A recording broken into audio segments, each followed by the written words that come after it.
Hi there, Telebait here with another Runeterra deck guide, where I'll go over everything you'll need to have success with this deck on ladder.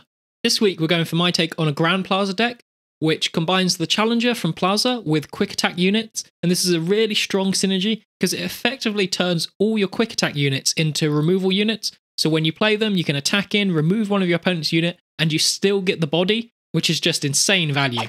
The card which makes this whole archetype work is Grand Plaza, and this card is definitely a bit overpowered, but I really do like it because it enables so many interesting archetypes. Things like Ephemerals with Hecarim has come back just because of this, and even Katarina, the star of this deck, has become a lot more viable because of Grand Plaza, so when it gets nerfed, I hope it doesn't get nerfed too bad.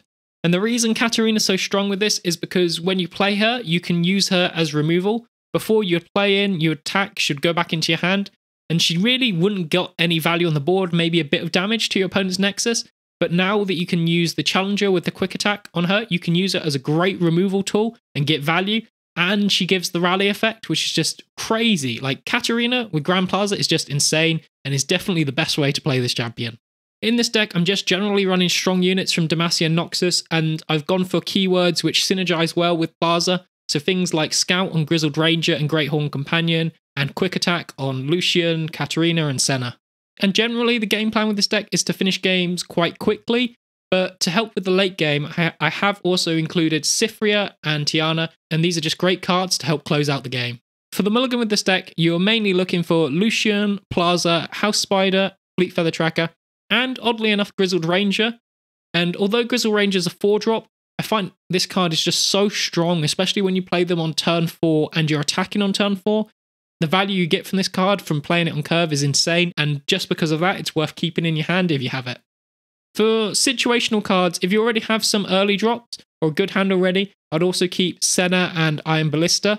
I don't like keeping Katarina, as I find her more of a late game play. You don't usually play her on turn 3. I actually generally play on like turn 7, where I can play her, attack in, and then play her again using the rally effect. And also against decks with lots of removal, I'll keep Ranger's Resolve and Sharp Sight as great ways of protecting your unit. Generally, I prefer Ranger's Resolve to Sharp Sight as a defensive tool, because Sharp Sight you want to get the benefit of the extra attack as well. So usually you want to use Sharp Sight when you attack in, then you try and use some removal, then you play Sharp Sight, keeping your unit alive, and then you get that 2 extra damage as well.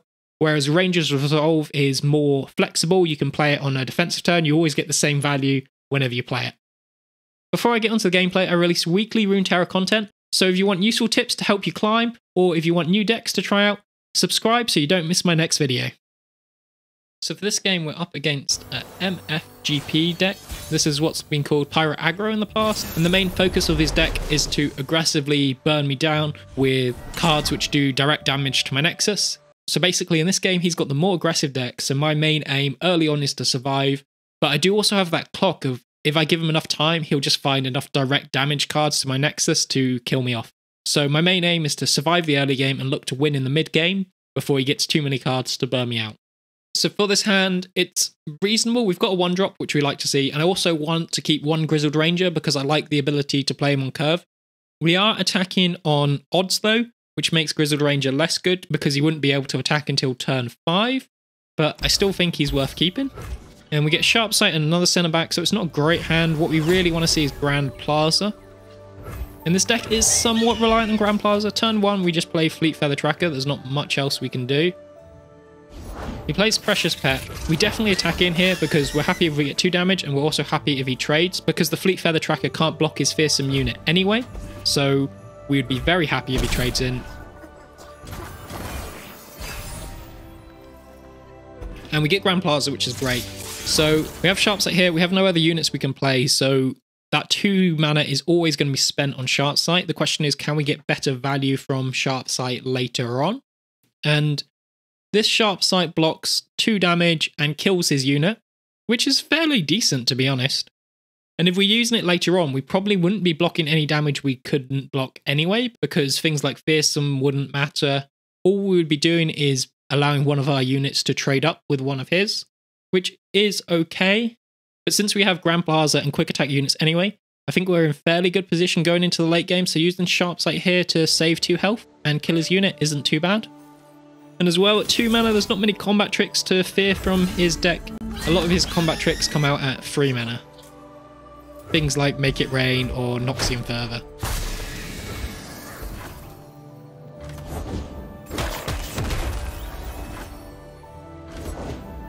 So he plays 2 more units here, and boy are we glad he opened attack, because otherwise we'd be taking 4 more damage here. It's definitely a misplay from him. This turn we could play Grand Plaza, or we could play one of our quick attack units. I wouldn't want to play Katarina because I'd want something to block with next turn. And even playing Senna isn't that great because she doesn't trade very well into any of his units. So for the most part, I'd probably rather play Grand Plaza this turn. If we're playing Grand Plaza, it makes sense to open attack then, because we don't want to give him an opportunity to develop any bigger units and get a decent trade into our board. And he decides to block, which we are very happy with. He plays Misfortune here, and because he plays Misfortune, it becomes better to play Senna, because by playing Senna, it's no longer good for him to open attack in with Misfortune next turn. This turn, Grand Plaza definitely has to come down from us. So he attacks in, which suggests he's got something like a Make It Rain or a 1 damage ping. And there's the Make It Rain, but we are very happy with this. He's used 3 mana to kill Senna, and Senna managed to block 3 damage, so we're quite happy with that. And it gives us a good opportunity to play a Grand Plaza. And this is where the real value from this deck will shine. So the best options to play here are either Grizzled Ranger or Great Horn Companion, and Great Horn Companion is just slightly more mana efficient, which could matter in the later turns. Say turn 8, we can play 2 Grizzled Rangers, whereas if we played 1 now, we would only be able to play the Great Horn or the Grizzled Ranger on turn 8.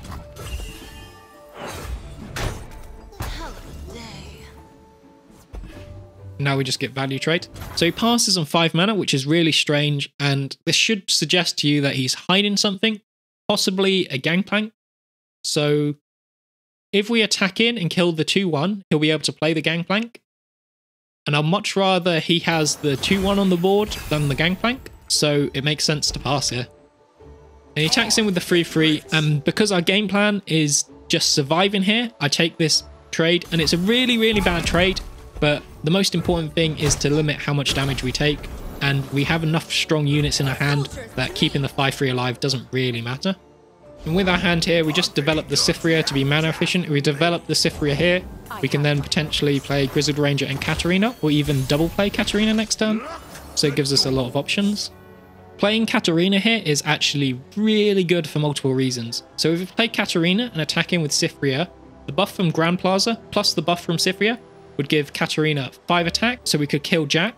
And it also generates us the Blade's Edge, which means if he uses Sleep with the Fishes on either of his 2-1s, we can deny that by using the Blade's Edge on them. In this here, it will show you why I love Katarina so much with Grand Plaza.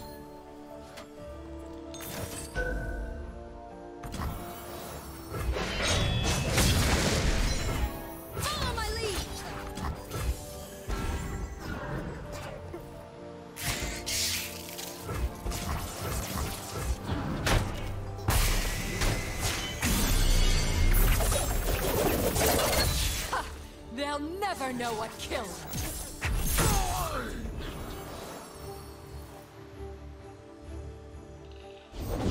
There's plenty of killing. And we'll play Katarina again, and there is some argument that it may have been better to play the Grizzled Ranger than use the Scout attack, and then you played Katarina. But by playing Katarina and getting the rally effect off, it allows us to attack twice with Cytheria, which I like a lot.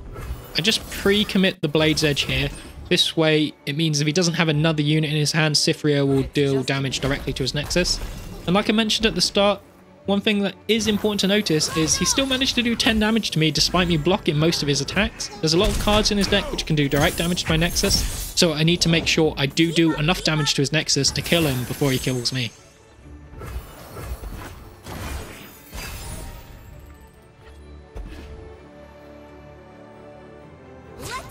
So he opens attacks with the Zap here, and here I'm probably just looking to play Katarina for the rally effect again. I play the Grizzled Ranger first just to get more value off the rally. And here, it doesn't really matter too much what I hook in. It's probably slightly better to hook in the 3-2 because the extra attack from it dealing damage to my Grizzled Ranger, which dies anyway, doesn't matter. But it really doesn't matter because we're hooking the other unit with Katarina anyway.